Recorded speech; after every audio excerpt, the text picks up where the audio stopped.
the first like good one was Operation Highjump. Admiral Byrd goes down to Antarctica with a armed fleet, supposedly looking for Nazi UFOs, and it's a 6-month mission, and in like a few days they have to turn back, and it's crazy stuff. So I did that story, and it got I think I got 50,000 views. I don't think I saw that one. It's an old one. What happened in Operation Highjump? All right, Admiral Byrd goes down. This is just after the war. Remember, the Nazis were fleeing to South America, so mostly Argentina. So the Nazis had established or tried to establish a base in Antarctica. That's true. It's New Schwabenland. Now, people say they were trying to build a Nazi base and all that stuff. They were really just looking for a whaling station to get oil. So Hitler didn't want to rely on outside sources. So anyway, after the war, they go down there. We still don't really know specifically why. It was supposed to be just to see how our aircraft would operate in cold weather. That was what they said. But this was a fleet that was armed to the teeth, like super, like armed. The first helicopters were there, destroyers. So they go down there. It's supposed to be a multi-month mission, maybe 6 months.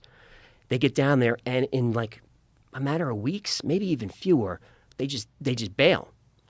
And no one really knows why. There's a press contingent there. No one knows what's going on.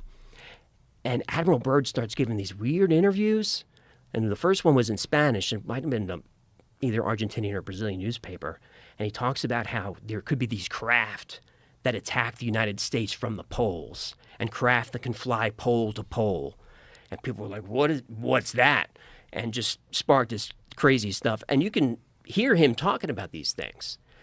So Highjump goes down there to look for stuff. We don't really know why they left. Admiral Byrd was talking about these crafts? Admiral Richard Byrd, this famous guy, flew the North Pole like a super badass.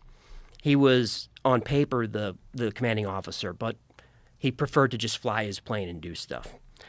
So the legend is, they get down there, Admiral Byrd takes his plane, starts flying across Antarctica, and sees patches of green. And he can't believe it. And he's on the radio saying, I'm seeing this, rolling hills, sun is shining. He just keeps flying. It gets greener and greener, and then he's like, I just saw woolly mammoths grazing in the green. And he keeps going, and he's on the radio, and then he's talking, I'm seeing all this stuff. The sun is bright, and then radio contact goes out. He's flying and flying. Suddenly, he's engulfed in light, and he doesn't know where he is. The green is behind him. He's just flying in light, just trying to get his bearings, and then up beside him, 2 flying saucers just kind of next to him. Almost like, the F-16s trying to wave you down. 2 flying saucers. And he looks over, and they have swastikas on them. And he's like, uh-oh. So he's on the stick, and he feels the stick shaking, and then the stick just goes dead. And then he goes down with the UFOs, and they just land into a cavern in the hollow earth, right? So that's how that happens. And they take Admiral Byrd out, and they're tall aliens. With swastikas on their crafts. On the crafts. Like the ancient symbol. I don't know, which would be reversed, right? Well, I think there was a bunch of different versions. I think the Nazi one, it was like kind of tilted. Yes. But there was a bunch of the Hindu ones and a lot of the Japanese ones. For thousands of years. Yeah. A positive symbol of life and prosperity. We don't know how they were oriented because I debunked all this. I'm telling you the legend. Right. Because that's kind of my format, right? Right. I get you excited. We should explain that to people. You get everybody all jazzed up, and then at the end, you kind of... I get so much heat for it. Yeah, it's fun. And I watch the numbers. Like, as soon as I say, but is it true? Like, everyone's done. Nobody wants to know the truth. No one wants to know. They want to know fun. And then I'll get the hate mail. You ruined it for me. So what is the truth? The truth is, a lot of that comes from Admiral Byrd's diary, which was discovered years later, which was not his diary. Right. Horseshit. And he flew the North Pole, not the South Pole. But here's the interesting thing. He was in a single-man aircraft that only had so much fuel. He was, which can only fly for a little bit, he was out of radio contact for 3 hours. Nobody knows where he went. What was his take on it? We don't really know. It? That's kind of... So it's just he went radio silent for 3 hours, and then the legend grew. It's like he did that interview as soon as they got back, and then something must have happened because he got real quiet. But he would go on TV and he would talk, But the pole-to-pole thing was he was just warning that the poles are a vulnerable space. Like, we need to keep an eye on the North Pole because if there's a base on North or South Pole, you can attack from there. So let's keep an eye on that was kind of his point. The Antarctica situation is very strange because I don't know if you ever saw the Sean Ryan show where he talked to this guy that worked with the neutrino detector down there. And he was, yeah, have you seen that? I haven't seen Sean do it, but I know the guy. And the guy was saying that it's not just a neutrino detector, it's a direct energy weapon that can cause earthquakes. And this is like the DEWs. The U.S. has always been fascinated with the direct energy weapons. Right. Yeah. That's where the HARP conspiracies come from and all of that. And if you don't know what HARP is, that's the High Altitude Auroral Research Project. It's just this array of antennas in Alaska that's built by the U.S. government to study the ionosphere. But for some reason, it cost hundreds of millions of dollars. And when you look at it, you're like, where'd the money go? It's like a building's a box and there's a bunch of antennas. Where I'm getting at is, this is an array that can ionize parts of the atmosphere. So I did an episode on Project Bluebeam, which is a conspiracy about how the United Nations or the shadow government will create these holograms in the sky, and that will force one world government. We can get into it if you want to. Yeah. But I kind of debunk it saying holograms need a substrate. You need clouds. Glass is really what you need. But then the technology has gotten to the point where you can ionize atmosphere and create things in the atmosphere.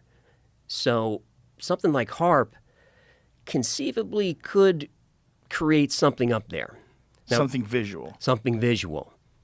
And I've heard people say that, the UAPs, UFOs may not be real. They could just be holograms for some reason. I heard that too. Mm-hmm. Yeah. Or a combination of many different things. Yes. I think there's probably a lot of different factors that people are seeing. I was watching a video the other day. I'm not sure if it's real, but I put it on my Instagram anyway, on my story because it was just fun, of ball lightning, which is real. But this ball lightning was moving around a parking lot, and it was extraordinary. Is this one? Yes. The plasma lasers that the Navy apparently has the ability to make some stuff like this. Yeah. 3D images in the air. And yeah. they can also make them make sound somehow, too, which is an interesting... Well, because you're just vibrating air molecules. So in Project Bluebeam, the energy comes from a satellite array. So can satellites do that yet? If it can, they won't tell us. But that could be a way where you could throw off the enemy or freak people out and pretend that there's some sort of an alien invasion. It's really just a hologram. Really just a hologram. And that's Bluebeam is supposed to get rid of religion because what will happen, according to the legend, is the holograms will manifest as whatever deity is dominant in the area, whether it's Jesus or Buddha, whomever. And atheists will see different things. And people will just freak out. Nationalism will go away. Atheists will see different things. Like, why? Yeah. Have you ever looked into Klaus Schwab's, dad? No. Have you ever heard of New Schwabenland? New Schwabenland. You never heard of New Schwabenland? No. Have you ever heard of Operation Highjump? I knew I was going to love this podcast. No. Dude, What's it's Operation crazy. Highjump? What does that mean? Okay, so at one point, some people are like, what's going on with Antarctica? Have you heard this, where they sent Admiral Byrd up? What's going on in Antarctica? Yeah, so the U.S. government's like, something's going on with Antarctica. There's some activity up there. We want to find out what's going on. So they send this cat named Admiral Byrd up to investigate with a giant fleet, just a fleet to go bang, bro. When was this? I think this was in the when was Eisenhower in? Was it the 50s? Yeah, it was 60s? right around just either around World War II or right after it. And so they sent Admiral Byrd up to go find out. And according to his journal that they found much later, he basically met with UFOs, Nazi UFOs. What? Yes. Nazi UFOs. The Nazis. The Nazis had a flying saucer. Had made a deal, basically, working with What? You've never heard this? No. It's the greatest story ever, bro. It's the greatest So the story. Nazis made a deal with the aliens? Yes. Holy For shit. technology, and the deal was they were going to work together, okay? I know this sounds crazy. So basically the aliens go down and Klaus Schwab's dad go down and meet with Eisenhower. It's going to be like we could either do it one way or the other way. We could do it nice or we can do it the wrong way. And that's where they say Eisenhower made a deal with these aliens that they could kidnap people and do experiments, but they couldn't just do it anywhere. They had specific places, which were our national forest. What? Yeah, dude. You've never heard of this. You're making this sound No. as if this is like a story that is commonplace. Well, for my people, it is. Jamie, help me out here. Have you heard the Honestly, story? brand new. You've never heard of this? You've never heard of Operation Highjump, bro? I feel like I've heard of that, but I haven't, not in this context. This sounds Let me see amazing. if I Please look keep up that going. way. And So, this is where the missing 411 come from. The missing information? What missing information? No, the missing 411. What do you mean by that? Which is all these people have mysteriously disappeared in force. And they don't know you're not how. talking about the missing 411 like information. No. You're talking- so missing 411 is the number of people that have been abducted? Yeah, and it's all really weird because they all have a lot of similar characteristics. German-born, like German background, highly intelligent, and I don't know how weird you want to get, bro. I but- want to get weird. Okay, bro. They think this might be some time-traveling Nazi shit, bro. I know you're going to think I'm crazy, but it's true, dude. That's what they believe, and they made Who a is deal. These they folk? Who? When you say they believe, who are these they? The conspiracy people. Are they united on? No, there's a whole different. There's a lot of Many warring factions. clans, bro. There's a lot of warring clans, dude. But that one How is, deep do you want to go? What is interesting is how advanced the engineering of the Germans was. You know, it's really interesting when you think about car manufacturers like Audi and Volkswagen, and Mercedes. It's all out of BMW. Didn't BMW make engines for Nazi fighter pilots? I think that's what they first started off They doing. all did, bro. But I I mean, think that's what BMW did, right? yeah, 100%. And then we were And talking. Audi made Hitler a car. Yeah, Hitler had a race car. that was never part of their marketing plan, though. Yeah, that would they're- have been a crazy campaign. What does it say there? So 1939, BMW 801D Piston radial aircraft engine, and national origin is Germany. So World War II planes. in that year, they made World War II planes. They made engines for World War II planes. That's wild, man. I mean, IBM was making stuff for these camps too, dude. It's crazy. IBM? Yeah, like They had We've computers? talked about that before. yeah, Right. What was that? There's a book. What did they do? They were it was the precursor to actual computers. It was like a filing system to keep track of stuff. Yeah, of who was where and what into these Oh, camps. that's right. I'm remembering this. And then oh yeah, man, it gets super And so weird. but the it place- wasn't called IBM, right? Was it called something else? I think it was IBM. Book. Yeah, the book is called IBM and the Holocaust: A Strategic Alliance Between Nazi I Germany. mean, you and ain't America's fucking around with that Powerful title, huh? That title is rough. Yeah, If you're IBM, straight you to gotta the be like, point. fuck, did we do that? Did we really do this? I don't The remember strategic alliance between Nazi Germany and America's most powerful corporation expanded. Interesting. So the area of Antarctica they went to was New Schwabenland. New Schwabenland. Do you think that's why he dresses with the space 100%, bro. Dun, Yeah. dun, dun, Yeah. dun, dun, dun. So they're all in contact with the aliens. I think. Well, dude, I mean, it gets into. See, a lot of people think this is about power and money. What do you think it's about? It's spiritual war, dude. These people got all the money and all the power. They got more than they could ever want. I think they want complete control. But that gets into spirituality, not just complete control, but lowering your vibration and jacking your loosh. Your But spirit energy. You think they're doing that consciously, or do you think they're doing it like they're chasing the economics, and along the way it actually becomes a spiritual battle? Because everything is a spiritual battle. I think it's done purposely. I think they're They're evil. I think they're at low. There's low frequency stuff going on, and they've made deals with people and things, and that's why things going on. That was very ambiguous, but I understand where you're going with it. Okay. I mean, if you want me, I just don't want to get too weird too fast, bro. But I'm like, We just opened up. We're good. I 100% believe this is a spiritual war, and that these people are working with dark entities, and that's what this is all about. Let's imagine this. If there was like an alien race that came here from another planet and gave just a random group of people technology. Yeah. Gave them an understanding of things and how to do things. How much of a record do you think they would keep of that? Wouldn't that be something that people would want to talk about? Yeah, but that's the beauty of the internet, that we're now able to do that. We could never do that before. So you think that's what this story is about? That the story is about they went there and they met with aliens and the aliens gave them information? I mean, Hitler was really into the occult. Yeah, like he would was. send people all over the place. No, he had a lot of bad ideas. Yeah, he had a lot of bad ideas. But see, the occult has a negative connotation to it. Not everything involved with the occult is negative. What the occult really means is secret. Secret. So there's not as much That's around. what the word means? Yeah, it's basically it means like it's hidden. I always associate it with people that believe in silly shit.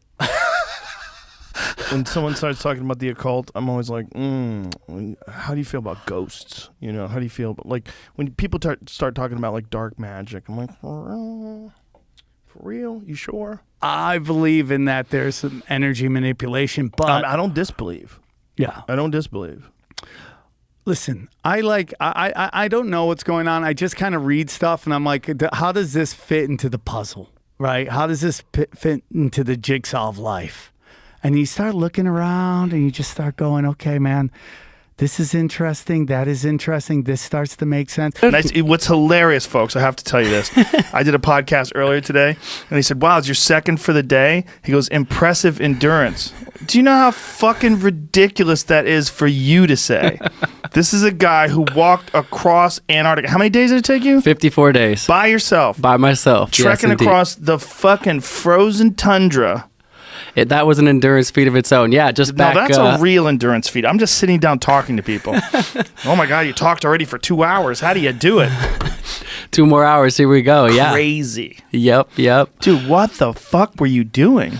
Just getting back. Actually, still practically have the snow on my shoes. Yeah, I got back about a month ago. 54-day journey. First person in history to cross the entire continent solo, unsupported, so no resupplies throughout the thing. No aid, no wind, kites, nothing. Just me dragging a 375-pound sled across Antarctica. I can't believe it only took you 54 days. Yeah. It's so big. Like, look at Antarctica on a map. Like, how long do you think it would take you to walk across America? Well, we usually look at Antarctica on a map. This is hilarious. I've showed people a picture of Antarctica. You're a smart guy, you probably know this, but usually people see it on a map projection because they think it's flat, right? Right. But it's actually circular. Yeah. So I went from the edge of the Ron Ice Shelf to the via the South Pole to the Ross Ice Shelf. So basically, kind of a diagonal across through the center and then back to the other ice shelf. What do the flat earthers think about your traversing this area? Look, this is what you did. This is how you. There you it made is. Exactly. Yeah. So you went to the center of the fucking earth, basically. There you it went is. to the top of the pole. Yep, bottom of the earth, standing down there holding everyone up on my shoulders. Wow. So you were at the South Pole and then you trekked over to the ice shelf on the other side. It's funny you say about the flat earthers, though, because all jokes aside, I've been getting a lot of trolling on my Instagram page from the flat earthers. I've got guys going like, I was doing this speech the other day. People are super nice, come up in the Q&A afterwards, want to shake my hand, take a picture, whatever. And this guy walks up with this real earnest look on his face, and he's like, so I really wanted to ask you, how was the hole? And I was like, excuse me? And he was like, the hole at the center. And I was like, give me a little more. He was like, like when you got to the edge. And I was like, oh man, like you're really asking me this question right now. Like we were talking about this. I didn't quite know where to go with it. I was like, yeah, there was actually, at least I didn't see the edge and the curvature kept going and I made it to the other side. It is such a strange thing to believe, but people do. And people think people are trolling about that. And you know what? It actually started out. It's another 4chan thing, Did you know that? I'm sure there was probably somebody who believed it before that, but it started off people were trolling on 4chan, then eventually people just started actually going, hey, yeah, I bet it is flat, and then they started believing it, and YouTube videos popped up. There's another YouTube video someone linked to me the other day, and I thought it had like a few hundred views, but it had 28,000 views, and it was all these guys debating like, Colin proved that there's not a wall, like the wall, like there would be like Game of Thrones at the edge of the world. There's this whole conversation about I bet that. There's another 28,000 people. It's proved that Colin never actually went, because we know he's a New World Order shill. Well, the other funny one was that we got a bunch on the Instagram page. I'm out there alone, completely by myself, but I wanted to share the whole story through my Instagram to like share the journey with people, inspire others to do whatever they want to do. And I kept being like, well, I mean, he's not out there alone. He's taking pictures. I was like, the film crew. I was like, guys, have you never heard of a tripod and a timer? Have you never watched Survivor Man?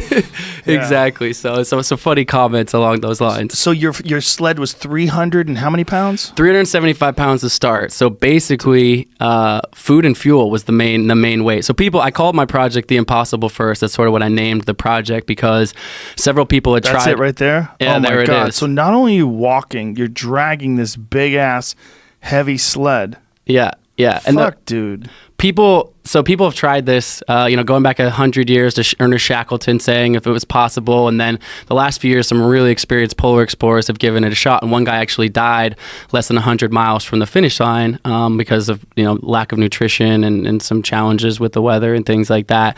But people called it, people after that were like, it's impossible. And the reason people thought it was impossible was because you can't get resupplies, meaning if you fill your sled with food at a certain amount, you actually can't drag the sled anymore. So the whole math equation really was figuring out just how much food and fuel I could put in the sled. The fuel melts the water, so melts the ice into water essentially, and that equaled to 375 pounds. And to be truth, I could barely pull it on the first day. Like 1 hour into getting dropped off, I'm dropped off completely alone out there in Antarctica. I planned this project for a year, and I get dropped off, and after about 1 hour pulling 375-pound sled through the snow, it's minus 25 degrees out. I'm crying. I'm literally crying, and the tears in my goggles are starting to freeze. And I'm like, oh my God. So I pick up my satellite phone. I call home to my wife, Jenna, who also creates and plans all these projects with me. And I'm like, babe, I think we named the project the right thing, The Impossible First. Yep, it looks like it might be impossible to keep going. So I'm 1 hour into a 1,000-mile journey pulling a sled, told everyone I'm going to do this, and I'm already having those doubts pull up. But, fortunately, I was able to get a little bit further that day, and 54 days later, made it to the end. But how far did you get in the first day? Well, it's funny because we just show the map. I actually, it starts on an ice shelf, which is basically the frozen sea ice, and there's an edge of that that's where the continent starts. And so I have a waypoint on my GPS that marks that. So the plane that drops me off actually dropped me off on the ice shelf before the continent starts, and my first waypoint was kind of like the actual start. And so 1 hour in, I haven't even hit the real start. So when I call her on the phone, she's like, because she knows the route, and she's like, well, how far are you from the first waypoint, which is where the actual start is? And I'm like, it's 0.63 more miles. She's like, it's half a mile. You have 1,000 more to go. Like, get to the first waypoint, Oh, jeez. And I was like, okay. So I, rallied myself, got to the first waypoint, and then finally got in my tent that night and just kind of took a deep breath. I think I was just overwhelmed by the magnitude of it. I mean, imagine being a speck in the middle of Antarctica alone, these crazy temperatures, all the excitement but fears of the journey ahead, and 375 pounds on my back. When the sleds, when the snow's deep too and loose snow, it makes 375 pounds even heavier than if it's like light, icy or consolidated. So yeah, it was a rough start to say the least. Did you do any sort of test run pulling the sled anywhere else? Yeah, so the training element of it was pretty cool. So I actually set a few other world records previous to this in the mountains and things. We could talk about it if you want. But the last year, as I really committed to this project, I decided to start training specifically for this. I needed to put on about 20 pounds of muscle. I'm usually 6 foot, 165, pretty lean. I had raced triathlon professionally for a number of years and realized I needed to be a bit bigger because I was going to lose so much weight in Antarctica. But like I said, when the wind jacks up, I don't know if there's that other clip of me setting up the tent, but if you get a chance to see that, it's can be about minus 80 outside, which it's hard to wrap your mind around that. But I've tried to put it in perspective by saying, I could take a cup of boiling water and throw it in an air and it immediately turns to ice. Like that's the temperature we're dealing with. Yeah, this is me trying to keep the tent poles together. Usually you'd have someone else to hold on to it, but I'm alone. I'm completely alone out there. So this is me struggling with my tent, just trying to keep it up. I've got it, tied down to my sled there, just battling the winds. And the stake, like I said, the stakes are high. If that blows away, I don't have a spare tent. I've got no extra weight in my sled to hold spare stuff. So it's do or die, quite literally, in a moment like that. Did you have a patch kit? I had a couple things repaired, a sewing kit, a patch kit, stuff like that. But if the tent itself or the tent poles, ripped apart, pretty much. Fuck, dude. Done. And also, you have to set up your tripod and film this, and then press stop and go back inside. And how are you keeping these batteries juiced up? No, this is the film crew, man, that was following me around. Right of the Flat Earth film crew. Yeah, they're near the ice wall. It was basically I had to keep the batteries warm by keeping them right against my skin. So I'd keep the batteries right against my skin. My body weight would keep it warm. And the second I wanted to take it out, I'd pull it out real quick, hit play, and then it would, usually it'd last a minute or 30, enough to get a little clip or something like that. You couldn't just let it run, but then it would, completely freeze. Even a full battery would be, on 0 battery by pretty quickly. Were you using solar panels to charge it? Yeah. So one crazy cool thing about Antarctica that time of year is it's 24 hours of daylight, and so the sun never sets. So even when I'm in my tent in the middle of the night, eye mask, earplugs to kind of pretend like it's nighttime, but 24 hours of daylight. So solar panels, keeping everything charged, cameras, phone batteries, all that. And are you traveling with? Are you using GPS? Yeah, so I had some waypoints, the GPS waypoints that kind of led my path to the South Pole, et cetera, but mostly actually using a compass. So I'd look at my GPS maybe once every week or something like that, just because to get the bearing. The juice factor, or it's actually just easier because so I basically had like a harness on front of me that would have my GPS or my compass kind of off my chest more or less, because some of the clips we saw, the sun's out, but actually more than half of the time the clouds would come in, so it'd be just complete and utter whiteout. I couldn't even see one step in front of me, and so I'd actually have to just stare down at my compass, keep it on this bearing. And so imagine you can't see anything, can't see one step in front of you. I'm pulling a 300-pound sled 13 hours per day, not listening to anything really, complete dead silence, and just staring at this compass bearing all day long. So damn, dude, are you going crazy at all? I mean, the mental side of it was by far the most interesting side of it for me. Have a lifelong endurance athlete, but really kind of an exploration into the mind is what it was for me, and why I was curious about it. So spending all this time in silence. Are you familiar with Vipassana meditation? Yes. So I've done a couple of these 10-day silent meditation retreats before this, which is 10 days, no reading, no writing, no eye contact. Kind of dove into that piece of it, but 54 days alone in Antarctica in complete silence was next level of that for sure.